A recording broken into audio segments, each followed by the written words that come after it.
Hello everyone. तो आज हम स्टार्ट करेंगे अपना लेक्चर नंबर 6। कल हम 5 लेक्चर अपने कंप्लीट कर चुके हैं। तो हमने लास्ट लेक्चर में पढ़ा था कैपलर्स लॉ। कैपलर्स के 3 लॉ हमने पढ़ लिए थे। तो आज हम उन पर बेस्ड कुछ इंपॉर्टेंट क्वेश्चन एंड कुछ पीवाई क्वेश्चन करेंगे। तो लेक्चर स्टार्ट करने से पहले जल्दी से वीडियो को लाइक कर दीजिए, चैनल को सब्सक्राइब कर दीजिए। चलिए स्टार्ट करते हैं अपना लेक्चर। हमारा जो क्वेश्चन नंबर 1 है, ये वो क्वेश्चन है ना, मतलब जो इंपॉर्टेंट है, थ्योरी पे जो बेस्ड क्वेश्चन है जो एग्जाम में आ सकता है, वो हमने यहाँ पे कुछ क्वेश्चन डाले हैं। ठीक है।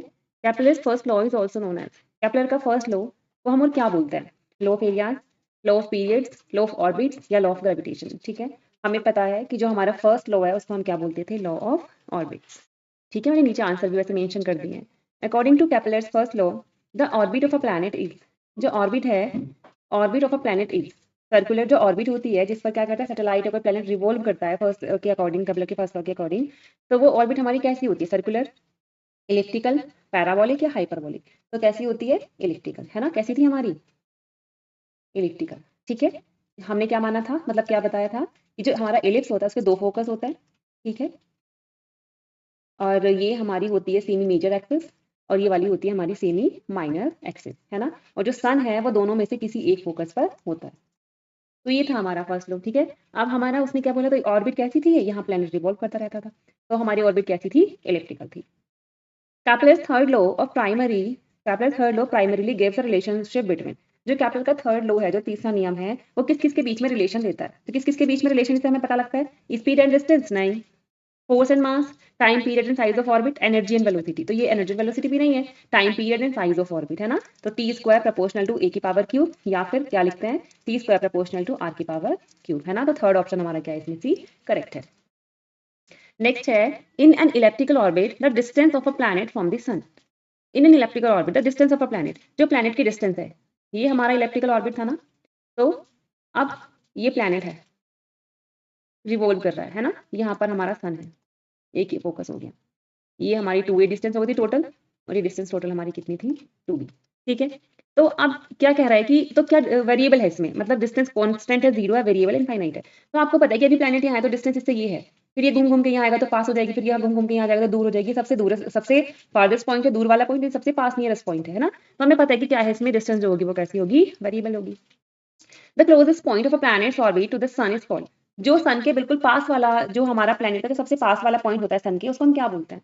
सबसे सन के पास वाला पॉइंट, यानी कि ये जब प्लैनेट कहाँ हो, the closest point of a planet's orbit to the sun. जो ये ऑर्बिट है, तो जो प्लैनेट है वो सन के पास सबसे, जब सबसे पास होता है तो उसको हम क्या बोलते हैं? क्या बोलते हैं? एफेलियन, पेरिहिलियन, पेरी, और कोई क्या बोलते हैं इसको? हम बोलते हैं पेरिहिलियन। पेरिहिलियन। इसको क्या बोलते हैं? दूर, सबसे फार्देस्ट वाले को, जो सबसे दूर वाला होगा उसको हम बोलते हैं एफेलियन। ठीक है। तो क्या होगा? पेरिहिलियन।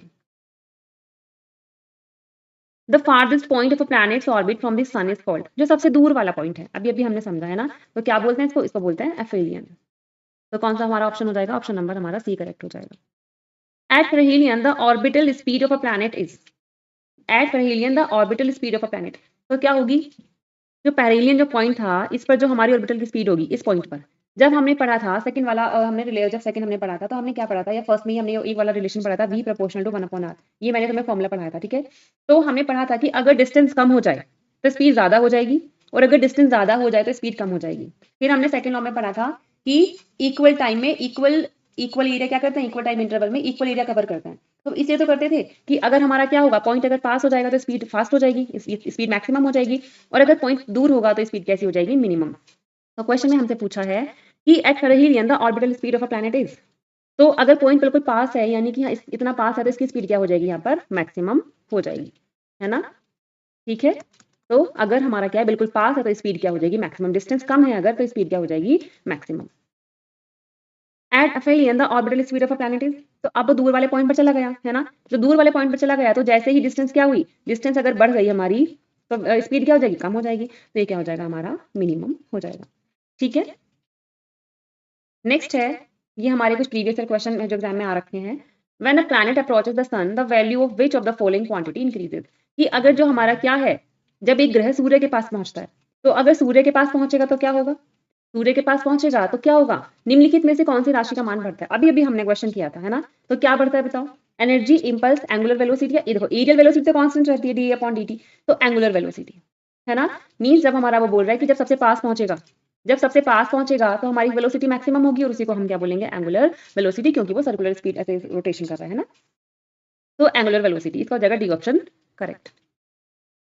नेक्स्ट है the ratio of angular momentum of earth around the sun to its mass is 4.4 into 10 की power 15 metre square per second. देखो अब यहाँ बात आ गई the bound area by the earth orbit will B.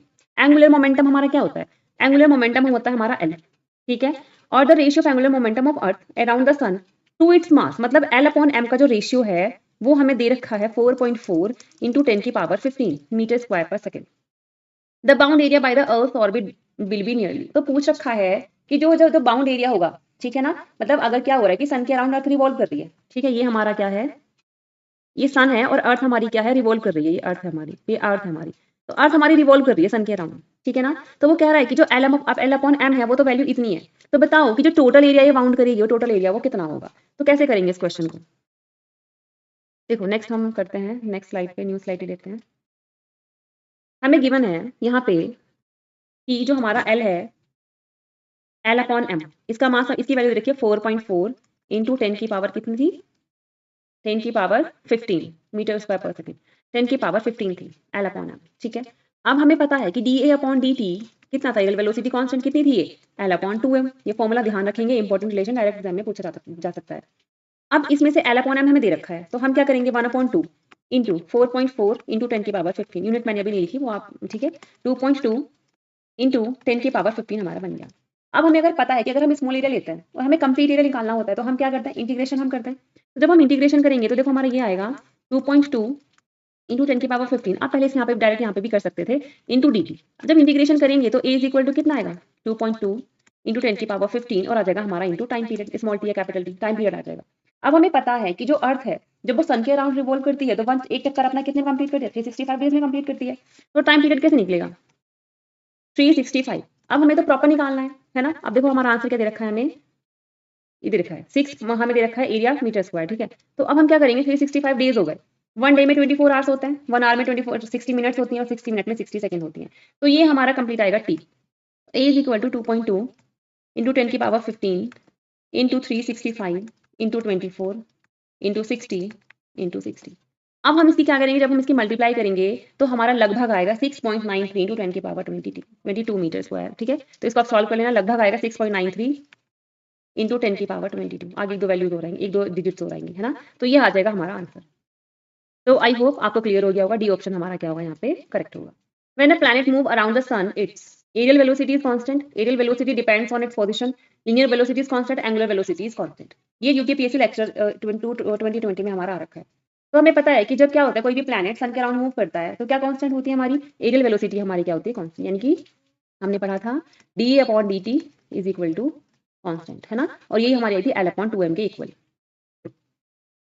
ये question देखना कई बार रिपीट हो रखा है अलग अलग जगह पे। अब नेक्स्ट है the time period of revolution of a satellite is given by. देखो ये तो हमें पता है कि टाइम पीरियड वाला जो हमने थर्ड लॉ पढ़ा था, प्रोपोर्शनल टू आर क्यूब हम लिखते हैं, लेकिन अब ये फॉर्मूला आता कहाँ से है।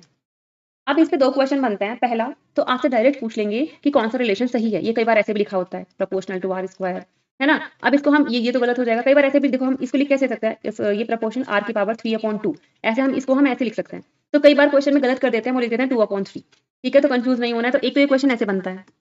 अब उसने हमसे पूछा है कि इनमें से बताओ कि कौन सा सही है। तो ये कल हम नोट्स में हम लिखना भूल गए थे, तो इसको आज यहाँ पे समझ लेते हैं कि कैसे आता है। देखिए कैसे आएगा, जब कोई भी प्लैनेट, सपोज ये हमारा ये सन है, यहाँ पे ड्राइंग समझ आना, मेरी ड्राइंग बहुत गंदी है, ठीक है, आप बस ये समझ लेना कि ठीक है, ये फोकस 1 है, ये फोकस F2 है, और ये प्लेनेट यहाँ पे रिवॉल्व कर रहा है, ठीक है। तो अब जब कोई प्लेनेट यहाँ रिवॉल्व करेगा तो उसको जरूरत होगी एक तो सेंट्रीपिटल फोर्स की, जो कि होता है mv²/r, ठीक है। अभी किसके इक्वल होगा, ये इक्वल होगा ग्रेविटेशनल फोर्स के, यानी कि g m/r²। m से m कैंसिल, ठीक है, r² से r कैंसिल, तो v² is equal to gm/r। तो v कितना आ जाएगा हमारा, स्क्वायर रूट में gm/r। हमने ऑर्बिटल वेलोसिटी भी निकाली थी इस तरह से, है ना। तो अब देखो क्या करेंगे यहाँ पे, अब टाइम पीरियड का फॉर्मूला जो होता है ना वो होता है 2πr/v, ठीक है। ये जब हम अपना वाला चैप्टर पढ़ते हैं ना, मैग्नेटिज्म वाला चैप्टर पढ़ते हैं, तो वहां पर भी ये वाले फॉर्मूले हम यूज करते हैं साइक्लोट्रॉन में, ठीक है। तो t is equal to 2πr/v की वैल्यू देखो हमारी कितनी है, √gm, और स्क्वायर रूट में ऊपर क्या जाएगा, ये r। अब एक बात ध्यान रखेंगे, पूरा स्क्वायर रूट लगा देते हैं यहाँ फिर, ठीक है, ये लगाते थे हम स्क्वायर रूट।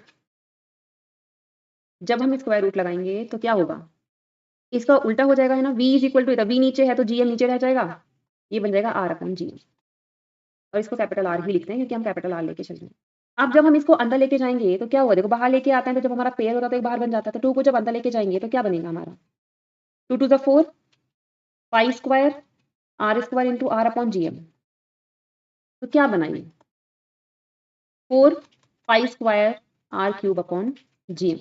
तो ये हमारी t की वैल्यू होती है और यहीं से हम लिखते हैं कितना, यहीं से हमारा आता है कि t प्रपोर्शनल होता है। अभी अगर मैं स्क्वायर रूट हटा दूं तो यहाँ स्क्वायर बनेगा, तो ये तब आता है T square proportional to R cube. तो यहीं से ही आता है, इसलिए प्रपोर्शनल लिखते हैं। बाकी चीजें यहाँ पर क्या है, बाकी चीजें कांस्टेंट है। तो कौन सा इनमें हमारा सही होगा, ये 4 pi square R cube upon GM, यानी कि बी ऑप्शन हमारा यहाँ पर क्या हो जाएगा, करेक्ट हो जाएगा। ठीक है, तो ध्यान रखेंगे, ये क्वेश्चन भी एग्जाम में आ रखा है और ये क्वेश्चन भी घुमा फिरा के बहुत एग्जाम में आ रखा है। लास्ट ईयर जो एलटी का पेपर हुआ था उसमें भी ये पूछा गया था। ठीक है, वो क्वेश्चन भी हम करेंगे अभी। नेक्स्ट है, if the earth is 1/4 of its present distance from the sun, then the duration of the year will be. कह रहे कि जो ड्यूरेशन होगी ईयर्स की वो कितनी होगी। देखो हम करते हैं, ये हो गया हमारा फॉर्मूला क्या है, T1 मान के चलेंगे, T1 proportional to R1 cube. ठीक है, ये R ही मान लेंगे फिलहाल। तो अभी उसने बोला कि if the earth is 1/4 of its present distance, अगर वो अपनी प्रेजेंट डिस्टेंस से 1/4 हो जाए तो T2 प्रोपोर्शनल टू कितनी होगी 1/4, तो R/4 की पावर 3। अगर मैं स्क्वायर कर दूं T1 अपॉन T2, उसने पूछा कि then the duration of the year, मतलब हमें T2 निकालना है। तो ये हो जाएगा हमारा T1 हमारा कितना है R क्यूब, और अपॉन में ये हो जाएगा हमारा R क्यूब इंटू 4 क्यूब। ये कैंसिल हो गया और स्क्वायर भी तो है यहाँ पे, इनका स्क्वायर एक साथ लगा देते हैं, टी स्क्वायर है ना, ये स्क्वायर। तो देखेंगे हम T1 अपॉन T2 का स्क्वायर इज इक्वल टू 64 आ जाएगा ना हमारे पास, 64, 4 4 जा 16, 16 4 जा 64। तो हम इसको ऐसे लिख सकते हैं, देखो T1 अपॉन T2 की power 3, I think sorry square. तो हम इसको ऐसे लिख सकते हैं ना, 84 को हम लिखेंगे 8 का स्क्वायर। तो T1 अपॉन T2 कितना बनेगा, 8 की पावर, स्क्वायर था ना ये, और ये हो जाएगा इधर आके 1/2, 2 से 2 कट जाएगा। अब हमें T2 चाहिए, तो T2 कितना बन जाएगा, ये उधर जाएगा 1/8 इंटू T1। ठीक है, तो कितने टाइम्स हो जाएगा ये हमारा, कितना 1/8। ठीक है, अब अर्थ की ड्यूरेशन कितनी होती है, आपको पता है कि अगर अर्थ रोटेट करे सन के अराउंड तो 1 ईयर में कंप्लीट होता है ना। If the earth of the present distance from the sun, then the duration of the year, तो कितनी होती है 1 ईयर होती है ना, तो इसकी जगह 1 रखेंगे तो कितना हो जाएगा 1/8 ईयर। ठीक है, अर्थ अपना जो एक कंप्लीट चक्कर है वो कितने टाइम में करती है, 1 साल में करती है, 1 ईयर में करती है। तो ये हमारा हो जाएगा 1/8 ईयर। तो सी ऑप्शन हमारा यहाँ पे करेक्ट हो जाएगा। नेक्स्ट है, Kepler's law of aerial velocity, Kepler's law of aerial velocity is constant is equivalent to law of conservation of which is it equivalent। मतलब ये कह रहा है कि लॉ ऑफ कंजर्वेशन किसके लॉ ऑफ कंजर्वेशन की इक्विवेलेंट होगी, तो बताओ जरा किसके होगी, एंगुलर मोमेंटम, है ना। देखो कितनी बारी क्वेश्चन रिपीट हो रखा है। एंगुलर मोमेंटम हमने पढ़ा था ना कि एंगुलर मोमेंटम कंजर्व होता है, तो ये एंगुलर मोमेंटम यानी कि एल, तो इसी को तो लिखते हैं D upon D T is equal to L upon 2m, है ना। तो जो एंगुलर मोमेंटम है ये हमारा क्या होता है, कंजर्व होता है। Kepler second law is consequence of, देखो ये फिर से सेम क्वेश्चन है, मैंने जानबूझ के डाला है, ये इस तरह से भी आ रखा है। तो इसमें भी क्या होगा हमारा, conservation of energy, conservation of linear momentum, conservation of angular momentum, TGT UP PGT दोनों में आ रखा है। देखो टीजीटी में भी आ रखा है और यूपी पीजीटी में भी आ रखा है। तो ये क्वेश्चन 2 बार देखो किस अलग अलग तरह से रिपीट हो रखा है। ये क्वेश्चन है जो हमारा एलटी 2024 में आया था। देखो इसलिए मैं आपसे बोलती हूँ कि थ्योरी भी हमें पढ़नी है, हमें कुछ भी नहीं छोड़ना है, क्योंकि क्वेश्चन आजकल इस फॉर्म में आ रहा है, ये पैटर्न चल रहा है कि आपको 3-4 ऑप्शन देते हैं, इनमें से चूज करना होता है और बताना होता है कि कौन सा सही है कौन सा गलत है। ठीक है, डायरेक्ट क्वेश्चन में तो फिर भी आसान होता है, लेकिन इसमें डिफिकल्टीज रहते हैं, कई बार वो ऐसी चीजें डाल देते हैं तो हमें समझ में ना आए। तो इसलिए हमें क्या करना है, अपने सिलेबस को डीपली अच्छे से पढ़ाई करनी है। देखो पहला क्या लिखा है, the ratio between orbital velocity v naught of a satellite close to the earth and the escape velocity v for a body thrown from the earth surface. ये क्या, इसके कहने का ये मतलब है v naught upon v is equal to √2 का मतलब ये है, ये कह रहा है कि v naught is equal to √2 into v. तो ये हमने पढ़ा था, ये तो हमने नहीं पढ़ा था, है ना, ये तो उल्टा कर दिया इसने। ठीक है, हमने तो ये पढ़ा था we is equal to √v0, ये रिलेशन पढ़ा था हमने। ठीक है, कैसे आया था एक बार देखो समझ लेते हैं इसको भी हम, यहाँ समझ लेते हैं। हमने पढ़ा था v का हमारा फॉर्मूला था √2gm अपॉन r। ठीक है, और जब हमने ऑर्बिटल वेलोसिटी निकाली थी तो वो हमारी आई थी √gm अपॉन r। तो मैं हम v को लिख सकते हैं √2 अलग कर दें और √2 में gm अपॉन r लिख दें। अब ये gm अपॉन r किसकी वैल्यू है, v नोट की, तो v is equal to √2 into v naught. ठीक है, तो ये यहाँ से हमारा रिलेशन आता है। तो इसलिए हमने क्या बोला कि भाई जो हमारा फर्स्ट ऑप्शन है वो हमारा क्या है, गलत है। ठीक है, फर्स्ट ऑप्शन तो हमारा हो गया गलत। आगे चेक करते हैं हम, और उसने हमसे पूछा क्या है भाई, which of these statement are true. एक चीज बिल्कुल ध्यान रखना, ट्रू और नॉट ट्रू, करेक्ट और नॉट करेक्ट का ध्यान रखना, इसमें बहुत ज्यादा गलतियां होती हैं। कई बार हम जल्दी जल्दी में ऑप्शंस पढ़ते ही नहीं है, कि ये पढ़ते ही नहीं है कि स्टेटमेंट आर करेक्ट लिखा है कि नॉट करेक्ट लिखा है, हम करेक्ट करके आ जाते हैं, इसको भी बहुत ध्यान से पढ़ना है। तो the orbital velocity of satellite revolving close to the earth happens to increase by 2√2 times the satellite would escape. ये कह रहा है कि अगर जो हमारी ऑर्बिटल वेलोसिटी है, ठीक है, जिससे सैटेलाइट क्या कर रही है, रिवॉल्व कर रही है, तो कह रहा है कि अगर हम क्या कर दें, ये क्या कह रहा है कि जो हमारी ये ऑर्बिटल वेलोसिटी है, इससे कोई जो सैटेलाइट है वो क्या कर रही है, टू द अर्थ हैपेंस, तो वो क्या कर रही है, अर्थ के चारों तरफ क्या कर रही है, रिवॉल्व कर रही है, ठीक है। तो ये कह रहा है कि अगर उसको हम √2 टाइम इंक्रीज कर दें तो द सैटेलाइट वुड एस्केप, तो सैटेलाइट क्या हो जाएगी, एस्केप हो जाएगी। तो बिल्कुल सही बात है, तो ये तो एस्केप वेलोसिटी है ना। तो अगर ये वेलोसिटी हम उस सैटेलाइट को दे दें तो इसका मतलब वो सैटेलाइट क्या कर जाएगी, क्या कर जाएगी, वो जो हमारी अर्थ है उससे बाहर चली जाएगी, है ना। तो मीन्स वो क्या कर जाएगी, एस्केप कर जाएगी। तो ये बिल्कुल सही बात लिखी है ना। यदि पृथ्वी के चारों ओर किसी उपग्रह की कक्षा चाल √2 टाइम बढ़ा दी जाए तो उपग्रह पृथ्वी से बाहर निकल जाएगा, बिल्कुल सही बात है ना। तो इसका मतलब ये ऑप्शन हमारा क्या है, करेक्ट है। According to Kepler's law, in the motion of the planets, the aerial velocity of the planet remain constant. कि जो एरियल वेलोसिटी है वो क्या है, कांस्टेंट रहती है। तो ये बिल्कुल करेक्ट है, हमने पढ़ा है कि जो dA/dt है वो हमारा क्या है, कांस्टेंट, ठीक है। नेक्स्ट है the relation of the time taken by a planet to revolve around the sun t and the mean radius of its orbit r is pq proportional to r square. क्या ये correct है, ये तो हमारा ये था t square proportional to r3, यानी कि यहाँ पर हमारे दो ही स्टेटमेंट करेक्ट हैं, सेकंड और थर्ड, यानी कि बी हमारा आंसर सही है। तो देखा आपने, इस तरह का क्वेश्चन हमारा भाई पहले आ चुका है, तो इसलिए मैं आपसे बोलूंगी कि जितना भी हम पढ़ रहे हैं डीपली पढ़िए, डेली का डेली आप पढ़िए, ठीक है। पढ़ने का सही तरीका वही है कि आप डेली उसको, डेली लेक्चर्स को आप नोट्स बनाएं, डेली उसका रिवीजन करें, ठीक है। और क्या करें, जहां से भी आपको क्वेश्चन मिलते हैं आप क्वेश्चन प्रैक्टिस करते रहें, और हर हफ्ते जो भी आपने पढ़ा उसको हर संडे आप रिवाइज करें। अभी आपके पास काफी टाइम है, अभी से पढ़ाई स्टार्ट करेंगे तो आपका एग्जाम अच्छा ही होगा। If the distance between the earth and the sun would be half of its present value, then the number of days in a year would be। चलिए इस क्वेश्चन को करते हैं। कह रहा है कि if the distance of the earth and the sun would be half of its present value, यानी कि ये हमारे पास फॉर्मूला था e स्क्वायर आर क्यूब। कह रहे हैं कि अगर क्या कर दें, जो डिस्टेंस है उसको क्या कर दो, हाफ कर दो, हाफ कर दो, then the number of days. देखो उसने हमसे वहां पे ईयर्स में पूछा था, तो हमने क्या किया था, जो 1/8 वाला क्वेश्चन किया था, ये आया था हमारा T2 is equal to 1/8 T1। तो हमें पता है कि एक साल में क्या करती है पृथ्वी, जो अपना चक्कर लगाती है सन के अराउंड, वो एक साल में पूरा करती है, 365 डेज में पूरा करती है। तो यहाँ तो हमने T1 को 1 रख दिया था, तो हमारा आंसर आया था 1/8 × 1, यानी कि 1/8 ईयर हमारा आ गया था। अब यहाँ पे वो हमसे ईयर्स में नहीं पूछ रहा है, अब वो हमसे कह रहा है कि अब वो हमसे पूछ रहा है नंबर ऑफ डेज। अब हमें नंबर ऑफ डेज में निकालना है, तो हम करेंगे सेम, पहले तो वही करेंगे T1/T2 का होल स्क्वायर, आर क्यूब है ना, तो हमारा बनेगा आर क्यूब, अपॉन में ये आर क्यूब नीचे रहेगा और ऊपर 2 क्यूब जाएगा, ये कैंसिल। तो हमारा बनेगा, अब मुझे T2 निकालना है ना, देखो, तो T1/T2 का whole square is equal to, ये आ जाएगा हमारा 2√2। एक सेकेंड, ये हमारा आएगा पहले 8 आएगा ना हमारा 8, अभी स्क्वायर रूट लगा देंगे हम, डायरेक्ट मैंने कर दिया था। तो T2 इज इक्वल टू कितना आएगा, देखो डायरेक्ट नहीं करते, T1/T2 स्क्वायर रूट 8 आ जाएगा। तो T2 कितना आ जाएगा, T1 अपॉन में स्क्वायर रूट 8, ठीक है। T1 अपॉन में स्क्वायर रूट 8 आ गया, तो T2 is equal to T1 upon में 2√2। T1 कितना, एक साल में पूरा करता है ना अपना चक्कर, तो हमें ईयर में नहीं लिखना, हमें डेज में लिखना है, तो हम लिखेंगे 365 और अपॉन में 2 × 1.41, तो ये बन जाएगा नीचे 2.82 बन जाएगा। इसको जब डिवाइड करेंगे, यहाँ आप डिवाइड कर लेना, तो आंसर हमारा लगभग आएगा 1.129.0 समथिंग, तो हमारा बी ऑप्शन करेक्ट होगा। तो एक बात ध्यान से समझेंगे, अगर वो हमसे ईयर्स में पूछेगा तो हम ईयर्स में आंसर निकालेंगे, और अगर वो हमें नंबर ऑफ डेज में करेगा तो हमने T1 को कितना लिखा, 1 ईयर में कितना होता है हमारे 365 डेज में पूछा था, तो हमने ये इसको डिवाइड करेंगे तो लगभग हमारा ये वाला आंसर आ जाएगा। नेक्स्ट है when the particle move under the influence of a central force the areal velocity of a particle. कितनी बार देखो ये क्वेश्चन घुमा फिरा के जगह जगह पूछ लिया हमसे। एरियल वेलोसिटी एक होती है एंगुलर वेलोसिटी, एक होती है एरियल वेलोसिटी। एंगुलर वेलोसिटी क्या होती है, वो फिक्स नहीं होती है, वो चेंज होती रहती है, ठीक है ना। कि अगर सन के पास है तो वेलोसिटी इंक्रीज हो जाएगी, सन से दूर है तो वेलोसिटी डिक्रीज हो जाएगी। लेकिन यहाँ उसने पूछा एरियल वेलोसिटी, तो एरियल वेलोसिटी हमारी क्या रहती है, ये होती है हमारी रिमेन्स कांस्टेंट, ठीक है। एक ये भी बहुत इंपॉर्टेंट फैक्ट है जो हमारा छूट गया नोट्स में, इसको भी हम नोट्स में इंक्लूड कर लेंगे। विच of the following represent real velocity, sorry areal velocity of a particle performing circular motion. निम्न में से कौन एक कण की वृत्तीय गति में समीकरण क्षेत्र वेग दर्शाता है। देखो अगर हिंदी में कुछ भी गड़बड़ हो जाए तो प्लीज इसको सही कर लेना। देखो इसमें क्या करना है, हमने पढ़ा था, इसको हम नेक्स्ट पेज से समझते हैं, ये भी इंपॉर्टेंट है।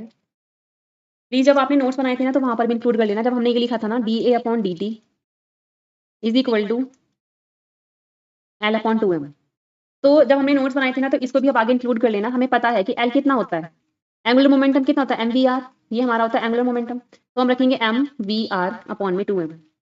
m से m कट जाएगा तो हमारा बचेगा कितना, 1/2vr। अब ऑप्शन में यहाँ देखो 1/vr नहीं है, v²r है, तो ये भी नहीं है हमारा, ये भी नहीं है, ठीक है, ये भी नहीं है। साफ दिख रहा है वैसे तो ये है, बट फिर भी हम करेंगे कि हमारा कैसे आया। अब हमें पता है कि v इज इक्वल टू होता है r ओमेगा, ठीक है। जब हम वैल्यू पुट करेंगे 1/2 वी आर की जगह पे रखेंगे, हम v की जगह पे रखेंगे r ओमेगा इंटू r, तो हमारे बनेगा 1/2 r² ओमेगा, ठीक है। तो जब आप लोग नोट्स बनाएंगे, जो मतलब जो आपने नोट्स बनाए होंगे, तो जब हमने ये वाला किया होगा, ये वाला जब हम कर रहे थे एरियल वेलोसिटी वाला, तो वहां पे आप इसको भी इंक्लूड कर सकते हैं। तो ये कितना आ जाएगा हमारा 1/2 r² ओमेगा, तो बी ऑप्शन हमारा करेक्ट हो जाएगा। नेक्स्ट क्वेश्चन है हमारा 96, सॉरी नेक्स्ट क्वेश्चन है हमारा, आप नंबरिंग कर लेना प्लीज, कौन सा नंबर है ये। The maximum and minimum distance of a comet from the sun are, minimum maximum और मिनिमम, ठीक है। तो आर मैक्सिमम उसने हमें दी है 8 × 10⁻12 मीटर, एंड आर मिनिमम हमें दिया है 1.6 × 10⁻12 metre. If its velocity when nearest to the sun, अब देखो ध्यान से समझेंगे, यहाँ उसने हमें वेलोसिटी मैक्सिमम और मिनिमम नहीं दी है, उसने बोला if its velocity when nearest to the sun. तो आप खुद बताओ जब सन के पास होगा तो वेलोसिटी कैसी होगी, मैक्सिमम होगी, है ना। तो ये हमें पता होना चाहिए, कई बार वो हमें पॉइंट दे देगा एफेलियन और पेरिहेलियन वाला, ठीक है। तो वी मैक्सिमम हो गई हमारी 60 मीटर पर सेकंड। अब उसने हमसे पूछा what will be its velocity in meter per second when the farthest, जब वो फारदेस्ट मतलब सबसे दूर होगा तो वी मिनिमम, इसका मतलब हमें निकालना है। तो हाँ, आपको ध्यान होगा जब हमने फॉर्मूला करा था v maximum upon v minimum, तो ये हमारा आया था 1 + e/1 - e, और इसको हमने लिखा था r maximum upon r minimum, ठीक है। तो अब इसेंट्रिसिटी तो हमें दी नहीं है, तो हम ये फॉर्मूला यूज करेंगे, v maximum upon v minimum is equal to r maximum upon r minimum. तो यहाँ से हमें क्या क्या गिवन है, यहाँ से हमें बी मिनिमम निकालना है बस, ठीक है। तो ये क्वेश्चन जो है एक बार नंबरिंग कर लेते हैं, फिर जब क्वेश्चन करते हैं तो गड़बड़ हो जाती है। चलो नंबरिंग करते हैं।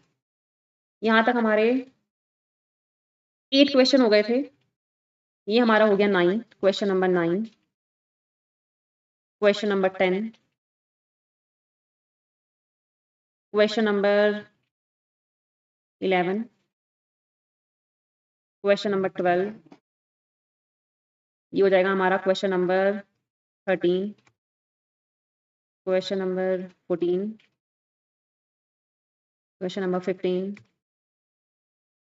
16, 17, 18, 19, 19। तो क्वेश्चन नंबर 19 का जो आंसर आएगा वो प्लीज आप कमेंट करिएगा कि क्वेश्चन नंबर 19 का आपका क्या आंसर आया। कुछ नहीं करना, आप सिंपल आप मल्टीप्लाई इजीली कर लेंगे। आप बस आप क्या करोगे, आर मैक्सिमम आर मिनिमम की वैल्यू रखोगे, वी मिनिमम निकालना है तो ये आर मिनिमम यहाँ आ जाएगा, आर मैक्सिमम नीचे पहुंच जाएगा, ये आप सबको पता है। For a comet the minimum and maximum distances दे रखी हैं, सेम क्वेश्चन है, इसमें वैल्यूज थोड़ी डिफरेंट है, ये यूपीपीएससी प्री में आया है और जगह और भी जगह पे आया होगा पक्का क्वेश्चन, ठीक है।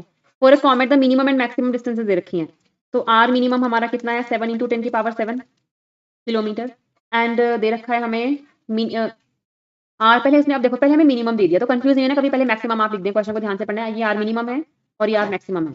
तो आर मैक्सिमम है ऑब्वियसली, तो ज्यादा वाली हमारी मैक्सिमम होगी 10⁻9।